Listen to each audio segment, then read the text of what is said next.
ప్రభునందు దీవించబడిన వాళ్ళారా, ఈ ఉదయకాల సమయంలో మీ అందరికీ కూడా ఆయన నామములో వందనాలు. ప్రియ సంగమా, ఈ ఉదయకాల సమయంలో దేవుని యొక్క వర్తమానం వింటున్న మీ అందరూ కూడా మీ స్థలాల్లో, మీరుంటున్న ప్రాంతాల్లో, మీరుంటున్న ప్రదేశాల్లో ఆయన యొక్క కృప సదాకాలము మీకును మీ బిడ్డలకును కలుగును గాక. ఆమేన్. హల్లెలూయా. ప్రియ సంగమ యొక్క ఉదయకాల సమయంలో దేవుని యొక్క మాటను వింటున్నవారు, పరమ తండ్రి యొక్క నామాన్ని గణపరచాలని అనుకున్నవారు, ఆయన దీవెనలను పొందుకోవాలని అనుకుంటున్నవారు ఈ వాక్యాన్ని చివరి వరకు వినండి. సత్యాన్ని గ్రహించండి, సత్య మార్గంలో మీరు నడవండి. అప్పుడు మిమ్మల్ని ఆయన సత్య మార్గంలో నడిపిస్తాడు. సత్యాన్ని అనుసరిస్తే ఆయన మిమ్మల్ని సత్య మార్గంలో నడిపించి కృప చూపిస్తాడు. హల్లెలూయా, హల్లెలూయా. ప్రియ సంగమా, మరి యొక్క ఉదయకాల సమయంలో వాక్యం సందేశంకి వెళితే నేటి వాక్య అంశము కలుషితమైన బోధ. హల్లెలూయా. కలుషితమైన బోధ అన్న అంశం మీద తండ్రి మనతో మాట్లాడుతున్నది. జాగ్రత్తగా మీరు వినాలి. ఎందుకంటే ప్రపంచంలో సమస్తం కూడా కల్తీగానే ఉంది. ఈరోజు కల్తీ లేని మనుషులు కానీ, కల్తీ లేని వస్తువులు కానీ, కల్తీ లేని ఆహార పదార్థాలు కానీ, కల్తీ లేని వస్త్రాలు కానీ ఏది కూడా లేదు. అన్నీ కలుషితమే, కల్తీ చేయబడినవే. కానీ ప్రపంచంలో రెండు కలుషితం లేని ఉన్నాయి. ఒకటి నీ కళ్ళలోంచి వచ్చే కన్నీళ్ళు, రెండోది తల్లి పాల నుంచి వచ్చిన పాలు. హల్లెలూయా. తల్లి బిడ్డకిచ్చిన పాలలో కల్తీ లేదు, మనం కార్చే కన్నీళ్ళలో కల్తీ లేదు. ఈ రెండు తప్ప ప్రపంచంలో అన్నీ కూడా కలుషితమే. ఆఖరికి తండ్రి యొక్క బోధ కూడా ఈరోజు అదే జరుగుతుంది. గమనించుకోవాలి ప్రియ సంగమా. ఇది ఎవరినో ఉద్దేశించి మాట్లాడినవో, ఎవరినో హింసించి మాట్లాడినవో, ఎవరినో మరో రకంగా మాట్లాడిన మాట మాత్రం ఏమాత్రం కూడా కానే కాదు. లేఖన భాగాల్లో తండ్రి, కుమారుడు, పరిశుద్ధాత్మ దేవుడు చెప్పిన మాటలే మీకు పాఠంగా బోధిస్తున్నాను. జాగ్రత్తగా వినండి. వాక్యంలోకి వెళ్ళే ముందు మా ఛానల్ సబ్స్క్రైబ్ చేసుకొని లైక్ చేసి షేర్ చేయండి. హల్లెలూయా. తండ్రి మిమ్మల్ని దీవించుగాక. Praise the lord. ఇక కలుషితమైన బోధ ఎక్కడ మొదలైంది అంటే ఇప్పుడేదో వస్తున్నది కాదు, ఈ తరంలో చేస్తున్నది కాదు. ఆదిలోనే ఇశ్రాయేలు కాలం నాడే తండ్రి ఇశ్రాయేలు ప్రజలకు చెప్పిన మాటలు చూద్దాం. ఆ మాట ద్వితీయోపదేశ కాండము 4వ అధ్యాయంలో మొట్టమొదటిసారిగా తండ్రి ఇశ్రాయేలు ప్రజలకు చెప్పిన మాట ఈరోజు నీకు నాకు చెప్తున్న మాట. ఇశ్రాయేలు కాలంలో ఆయన చెప్పిన మాట 4వ అధ్యాయము 1-2 వచనాలు అక్కడ పరిశీలిస్తే ఆయన అంటాడు, ఇశ్రాయేలులారా, మీరు క్షేమంగా బ్రతుకున్నట్లు, మీరున్న దేశంలో ఆశీర్వాదం పొందుకున్నట్లు, నేను మిమ్మల్ని పెట్టిన దేశంలో దీర్ఘాయుష్ను పొందుకోవాలనుకుంటే మీ తండ్రి నేను చెప్పే మాటలు మీరు జాగ్రత్తగా విని మీరు మీ కుటుంబాలు దీవించబడాలి అని అనుకుంటే ఒకటే మార్గం. ఇదిగో నేను మీకు ఇచ్చిన ఆజ్ఞలలో, కట్టడాలలో, నిబంధనలో ఏది కూడా ఎప్పుడు కూడా ఏ తరంలో కూడా వాటి నుంచి మీరు తొలగిపోకూడదు. ఒకటి. రెండోది, వాటిలో ఒక పొల్లైనను సున్నా అయినను తీసివేయకూడదు, కలపకూడదు, తీసివేయకూడదు. ఇది చెప్పాడండి నాటి కాలంలోనే. ఇప్పుడేదో చేస్తున్నది కాదు. కానీ ఈరోజు బోధ ఎలాగైపోతుందో, ఎలా ఉందో మనకు తెలుసు.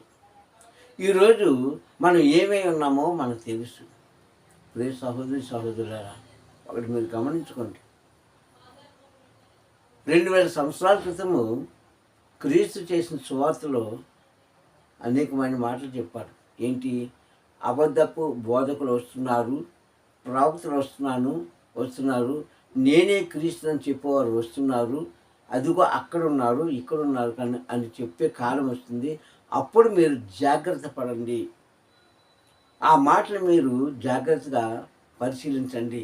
ఆ మాటల్లో మీరు పడిపోకండి క్రీస్తు చెప్పాడు మత్తయి సువార్తలో. అలాగే యోహాను సువార్త 14వ అధ్యాయంలో కూడా ఆయన చెప్పిన మాట అదే. మీ హృదయములను కలవరపడనివ్వకండి. మీ హృదయములను కలవరపడనీకండి. ఒక విషయం మీరు వినేటప్పుడు శిష్యులు చెప్పిన మాట వినేటప్పుడు దాన్ని బాగా పరిశీలించి, పరిశోధించి, పరీక్షించండి. వాటిలో మీరు నడవకండి. నా తండ్రి చెప్పిన మాట ప్రకారంగా ఈ యొక్క లేఖనాలు ఉన్నవి ఏది కూడా మీరు సొంతంగా కలపొద్దు, అందులోంచి ఏది కూడా తీసివేయద్దు. ఇదేమాట 5వ అధ్యాయం కొండ మీద ప్రసంగంలో కూడా చెప్తాడు. 5వ అధ్యాయంలో అక్కడ కూడా చెప్పాడు, ఆకాశం భూమి గతించిన ఆయన మాటలు గతించవు కనుక వీటిలో ఒక సున్నైనను పుల్లను తీసివేయకూడదు, కలపకూడదు అని చెప్పాడు. మత్తయి సువార్త 5వ అధ్యాయం 18వ ఎందుకు తరాలుగా చెప్పుకొస్తానంటే ఇప్పుడు కూడా అదే చెప్తున్నాడు. కానీ మానవుడు తన సొంత తెలివిని ఉపయోగించుకొని, సొంత మాటలు అభ్యసించుకొని, సొంత మార్గాన్ని ఎంచుకొని అమూల్యమైన, దివ్యమైన, శోభకరమైన, మనోహరమైన ఆ వాక్యాన్ని వారికి అనుకూలంగా బోధించడము, వారికి అనుకూలంగా మలుచుకోవడము విశ్వాసులు ప్లస్ సేవకులు కూడా నేర్చుకున్నారు. ఈరోజు విశ్వాసులు అలాగే ఉన్నారు, సేవకులు అలాగే ఉన్నారు. మరి వీరికి ఆశీర్వాదం ఎక్కడి నుంచి వస్తుంది? పైగా మనం ఏదైనా ఒక్క మాట పొరపాటుగా మాట్లాడితే బైబిల్లో ఇలా ఉందా, దేవుడు అదే చెప్పాడా, మనం బైబిల్ని బోధించాలి, బైబిల్ ప్రకారంగా నడవాలని హితబోధ చెప్తుంటారు చాలామంది. మాటలు చెప్పడం సులువేనండి, కానీ వాటిని అనుసరించడమే కష్టం. ఎందుకంటే మాట చెప్పడానికి ₹1 ఖర్చు లేదు కదండి. ఎన్ని మాటలైనా చెప్పొచ్చు,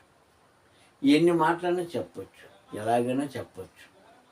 కానీ సంగమా, మాట చెప్పడం వేరు, దాన్ని నెరవేర్చడం వేరు. కనుక ఇలాంటి మాట ఈరోజు సేవకులు చెప్తున్నారండి. ఈ వాక్యాలన్నీ కూడా సేవకులకి, తర్వాత విశ్వాసాలకి. అది కానీ అన్నాడు, ఆదిలోనే చెప్పేశాడు. ఇశ్రాయేలు కాలంలోనే, ఇశ్రాయేలు ఉంటున్నప్పుడే, మోషే గారు నడిపిస్తున్నప్పుడే చెప్పేశాడు, ఇదిగో మీ బ్రతుకులు బాగా ఉండాలంటే, నేను పంపించే పాలు తేనె ప్రవహించే దేశంలో మీరు సుఖంగా ఉండాలనుకుంటే, నేను ఆశీర్వదించే ప్రాంతాల్లో మీరు సౌఖ్యంగా మీరు మీ బిడ్డలతో ఉండాలనుకుంటే, ఇదిగో ఒక పని చేయండి, నా కట్టడాలను, నా నియమాలను మీరు పాటించండి, నా నిబంధనలు మీరు పాటించండి. అంతటితోనే కాకుండా నేను చెప్పే మాటల్లో ఒక్క మాటనే మీరు దాటిపోవడానికి వీలు లేదు. అలాగని మీ సొంత మాటలు తీసుకొచ్చి ఇందులో కలిపి ప్రజలను మీరు ఇబ్బంది పెట్టద్దు అని నాటి కాలంలో చెప్పింది. కానీ ఈరోజు అంత తారుమారైపోయింది. కొత్త బోధలు వచ్చేసాయండి, కొత్త విధానాలు వచ్చేసాయి. ఒక ఆయన అంటారు, అసలైన బైబిల్ ఇది ఇప్పుడు వచ్చింది అంటున్నాడు. మరి ఇంతవరకు ఉన్న బైబిల్ ఏంటి, ఈ గ్రంథాలు ఏంటి? అబద్ధమా? ఇందులో రాయబడిన ప్రతి మాటలు అబద్ధమా? ఇన్ని వందల సంవత్సరాల నుంచి అనుసరిస్తూ వాటి ప్రకారంగా జీవిస్తున్న ప్రతి క్రైస్తవులు అబద్ధికులా? ఒకసారి ఆలోచిద్దాం. ఎవరి ఇష్టానుసారంగా వారు వాక్యాన్ని చింపి ముక్కలు చేసి పనిచేసుకున్నారు. ఆయన వస్త్రంలో నువ్వు చింపి చీట్లు వేసుకుందరు అన్న వాక్యం మనకు తెలుసు. అలాగే ఈరోజు ఆయన మాటను, తండ్రి యొక్క మాటను అలాగే చేస్తున్నారు జనం. వాటికి భ్రమిస్తున్నారు విశ్వాసులు, వాటినే నమ్ముతున్నారు. సత్యమేదో అసత్యమేదో, అందులో ఉన్న నీతి ఏదో నిజాతి ఏదో తెలుసుకునేవారు ఎంతమంది ఉన్నారండి. సేవకులు బోధిస్తే విశ్వాసులు కూడా అదే నేర్చుకుంటున్నారు. ఈ విశ్వాసులు పెరిగి పెద్దయి వారు కూడా సేవకులుగా అయినప్పుడు ఆ మనుషులకు అదే బోధిస్తున్నారు. దౌర్భాగ్య స్థితి ఇది. అంటే లేఖనాలు వీరికి ఏం అర్థం అవుతుంది, ఏమి వారు నేర్చుకుంటున్నారు. పైగా దేవుడు మనం చెప్పాడు కదండి, దేవుడు చెప్పినట్టుగా మనం నడవాలి కదండి అని నీతి మాటలు మాత్రం మనం చెప్తూ ఉంటాము. చాలామంది ముందు చెప్పుకున్నట్లుగా ఒక మాట చెప్పడానికి మీరు ₹1 కూడా ఖర్చు పెట్టక్కర్లేదు, నోటి మాటే కదా. ఎన్ననే చెప్తారు, 10ల కొలది, 100ల కొలది, 1000ల కొలది, లక్షల కొలది, కోట్ల కొలది మాటలు చెప్తుంటాం. ఎందుకంటే ఖర్చు లేని కనుక. కానీ అనుసరించేది లేదు. ఈరోజు అంతా కూడా తారుమారైపోయింది. భిన్నమైన బోధలోకి వెళ్ళిపోతుంది కాలం, వెళ్ళిపోయింది కూడా. అదే నడుస్తుంది ఈరోజు. మరి దేవుని యొక్క ఆశీర్వాదం నీకు రావాలంటే ఎలా వస్తుంది? అందుకే ప్రార్థించేవారికి అదే కష్టము, ప్రార్థన చేయలేని వారికి కూడా అదే కష్టం. గమనించుకోండి, ప్రపంచంలో ఎవరికైనా, ఏ కుటుంబానికైనా సరే, ఏ కుటుంబానికైనా, ఏ మనుషులకైనా సరే, దైవ సన్నిధికి వెళ్ళి వాక్యం ఉంటే నీకు అదే కష్టం వస్తుంది. ఎక్కడికి వెళ్ళకుండా ఇంట్లో కూర్చున్న వరకు కూడా అదే కష్టం వస్తుంది. ఎందుకు వస్తుందంటే, ఇది ఇక్కడ అంటున్నాడు ఆయన, కలుషితమైన బోధను మీరు వింటున్నారు, కలుషితమైన బోధకు మీరు చెవి ఎగుతున్నారు, కలుషితమైన బోధన మీరు నడుస్తున్నారు కనుకనే మీకు కూడా శాపం తప్పదంటున్నాడు. మీకు కూడా తప్పదంటున్నాడు. తండ్రి చెప్పిన మాట వినలేదు, కుమారుడు చెప్పిన మాట వినలేదు, పరిశుద్ధాత్మను నడిపిస్తున్న మార్గంలో కూడా నడవట్లేదు ఈరోజు. మరి శాపం కాకపోతే దీవెన ఎక్కడి నుంచి వస్తుందండి? ఆలోచించుకొని చూస్తాం. గలతీయులకు రాసిన పత్రికలో 1:5 అంటాడు ఆయన. గలతీయులకు రాసిన పత్రిక 1:5 అంటాడు, భిన్నమైన బోధ చుట్టూ మీరు ఇంత త్వరగా తిరుగుట చూస్తే నాకు ఆశ్చర్యం కలుగుతుంది అంటాడు భక్తుడైన పౌలు గారు. భిన్నమైన బోధ, వ్యతిరేకమైన బోధ, వ్యతిరేకమైన బోధ వైపే ప్రజలు పరిగెడుతున్నారు. ఎక్కడ చూస్తే గుంపులు. భిన్నమైన బోధ అండి అది. అసలైన బోధ ఏది? అసలైన వాక్యం ఏది? అసలైన నడిపింపేది? చెప్పితే ఎవరు వినరు. అందుకని అంటున్నాడు, ఓ గలతీయులారా, ఇంతకాలం నేను ఎంతో శ్రమపడి దేవుని యొక్క వాక్యాన్ని మీకు బోధిస్తూ క్రీస్తే నిజమైన దైవ కుమారుడు అని బోధిస్తుంటే ఈ బోధను విడిచిపెట్టి భిన్నమైన బోధ చుట్టూ మీరు ఇంత త్వరగా చూచుట నాకు ఆశ్చర్యం అవుతుందంటాడు 5-6 వచనాల్లో. అంటే ఈయన పడ్డ శ్రమంతా ఏమైంది? వ్యర్థమైపోయింది. ఈయన చెప్పే మాటలన్నీ ఏమైపోయి గాలిలో కలిసిపోయి ఈరోజు అదే జరుగుతుంది. అసలైన వాక్యం మీరు ఎక్కడని చెప్పండి. అందులో 10 మంది ఉంటారు, లేకుంటే లేదు. ఆ 10 మందిలో ఒకళ్ళిద్దరు వింటే ఉంటారు, లేకుంటే లేదు. ఇదండి క్రైస్తత్వం. దానివల్ల మనకు శాపమే కానీ దేవుని కాదు. సొంత మాటలు కలుపుతున్నాము, సొంత మాటలను అందులో కలిపి బోధిస్తున్నాము. ఒక వ్యక్తి ఒక వాక్యం చేస్తాడు, ముందు బాగానే చదివిస్తాడు, 2 మాటలు వివరిస్తాడు, అక్కడికి ఆగిపోతే స్టాప్ చేసేస్తాడు, అక్కడ ఆపేస్తాడు.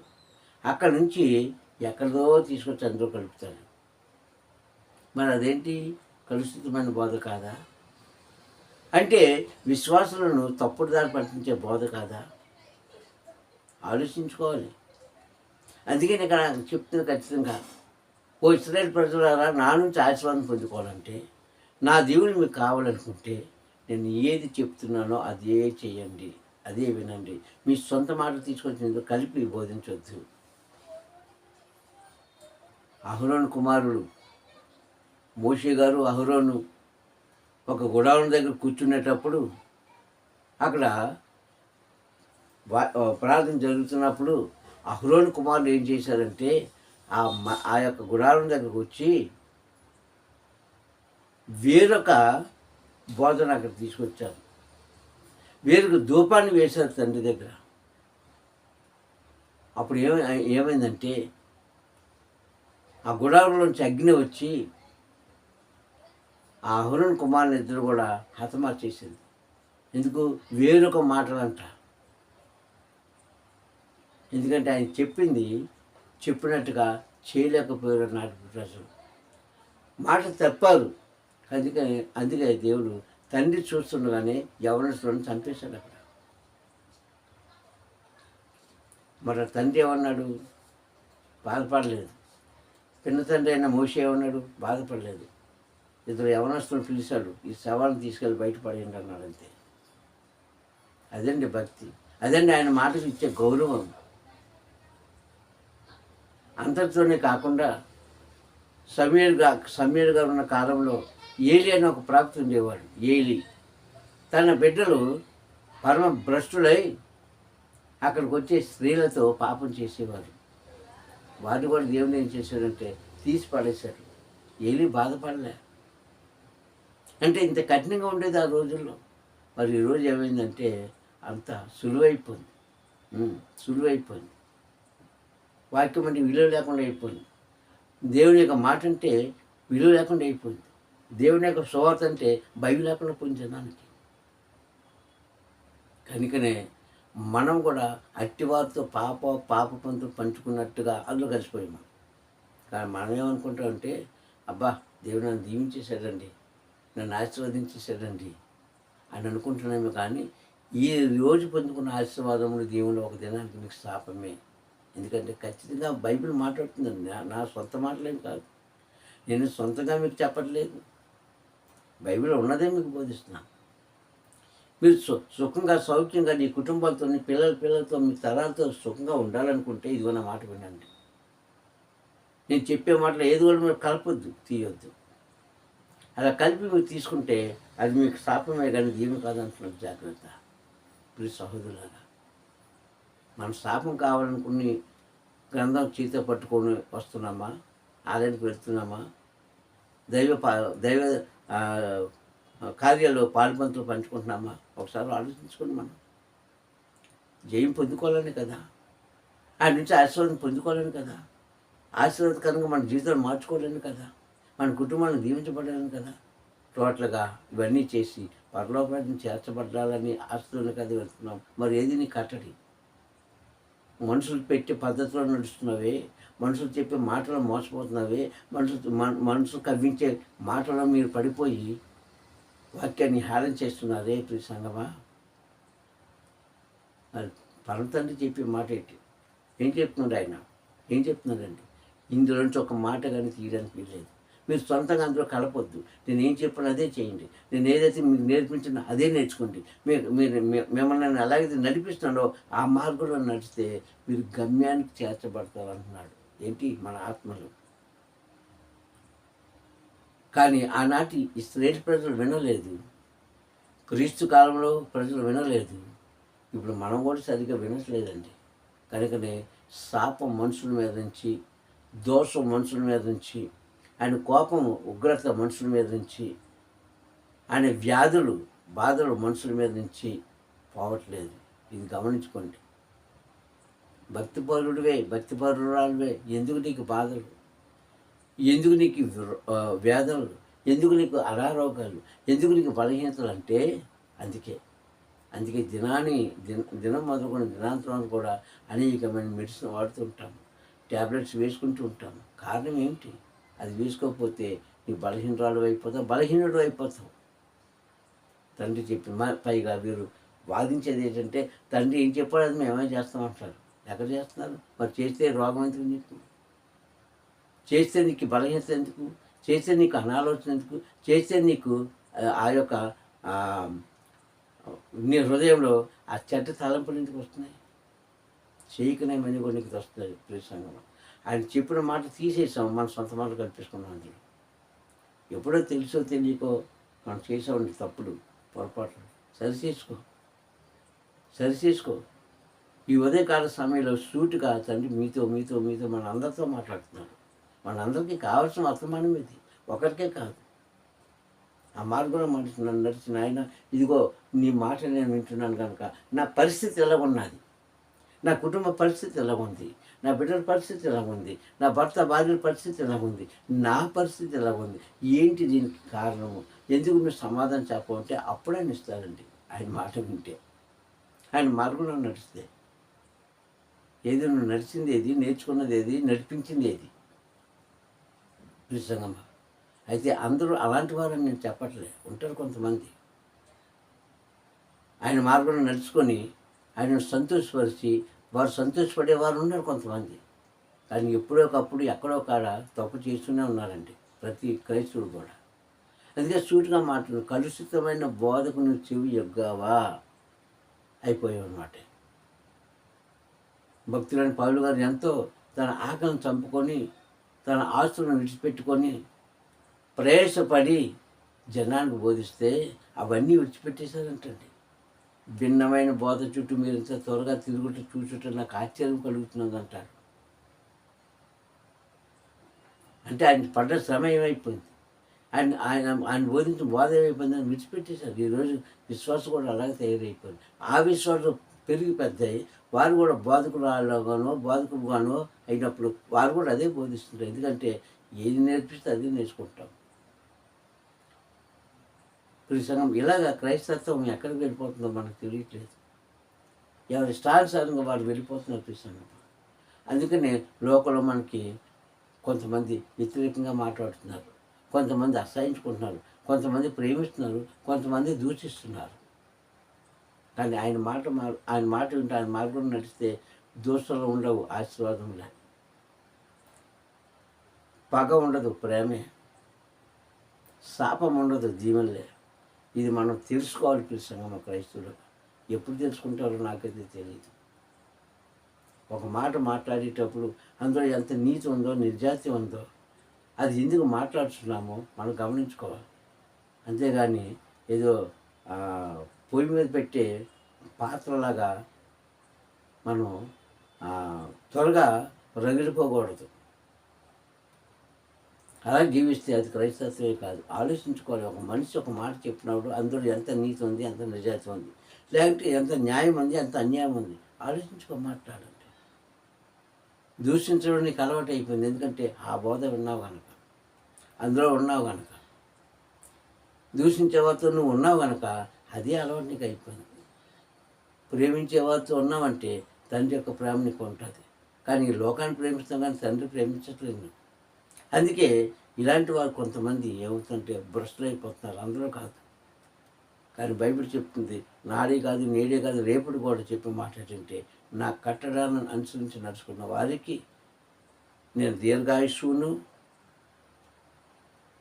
ఆరోగ్యమును, సంపదను, వారి కుటుంబాల్లో వారి తరాల్లో శాంతి సమాధానమును పంపిస్తాను అంటున్నాడు పరమ తండ్రి. ప్రియ సంగమా, కానీ దీన్ని గమనించుకొని ముందుకు వెళ్ళవలసిన ప్రభునామములో మిమ్మల్ని కోరుకుంటున్నాను.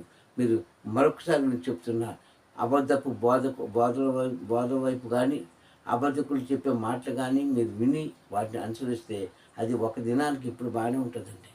ఒక దినానికి అది మీకు శాపమే. అది ఎప్పుడు కనిపిస్తుందంటే అది నీకు అనారోగ్యంలోనో, ఆర్థిక స్థితిలోనో, కుటుంబ కలహాల్లోనూ దింపేద్ది. అప్పుడు మీరు గమనించుకోండి. నిజమే, ఆనాడు తండ్రి చెప్పిన మాట నేను అనలేదు కనుక ఇప్పుడు శాపగ్రస్తుడు అయిపోతున్నానని మీరు తెలుసుకొని మరలా ఆయనకు ప్రార్థన చేస్తే, పశ్చాత్తాపంతో ప్రార్థన చేస్తే, అవన్నీ విడిచిపెట్టుకుంటే ఏమో ఆయన చిత్తం ఏమన్నదో అది మాత్రమే అందరి మీద జరిగిస్తారని తెలియజేస్తున్నాం. ప్రార్థించుకుందాం. దయగల ఆయన గొప్ప తండ్రి, నీకు స్తోత్రం. ఈ ఉదయకాల సమయంలో నువ్వు వాక్యం అది వచ్చి మందుతో మాట్లాడావు. నిజమే తండ్రి. ఈరోజు నా ప్రభు మా బ్రతుకులే కాదు, మా మాటలే కాదు, మా తలంపులే కాదు, మా ఉద్దేశాలే కాదు తండ్రి, సమస్త కూడా కలుషితమైపోయిన జీవితాలు మాది. అలాంటప్పుడు నా ప్రభు నీ వాక్య ద్వారా మాతో మాట్లాడి సరిచేసినందుకు నీకు స్తోత్రం. వాక్యం బిడ్డలు తండ్రి నాన్న ఇవన్నీ కూడా తొలగించి అయ్యా నీ నామాన్ని కనపరుచుకుని లాగుని కృప చూపించమని అర్థం చేసుకునే భాగ్యం వారు కలుగు చేసే మహిమగంత ప్రభావం పొందుకులాగును. అయితే తండ్రి నాన్న ఉన్నది ఉన్నట్టుగా విని వాటి ప్రకారం జీవించే భాగ్యం కలుగు చేయలాగును. మా మనసులను తిప్పమని, మనసులను చేయమని తండ్రి వాక్యం బిడ్డలందరూ కూడా తండ్రి ఆలోచన కలిగించమని మా ప్రియ రక్షకుడైన క్రీస్తు నామములో ప్రార్థన అడుగుతున్నాను పరమ తండ్రి. ఆమేన్, ఆమేన్, ఆమేన్. మంత్ర వందనాలు తండ్రి. మేము దీవించి ఆశీర్వదించుగాక. హల్లెలూయా, హల్లెలూయా.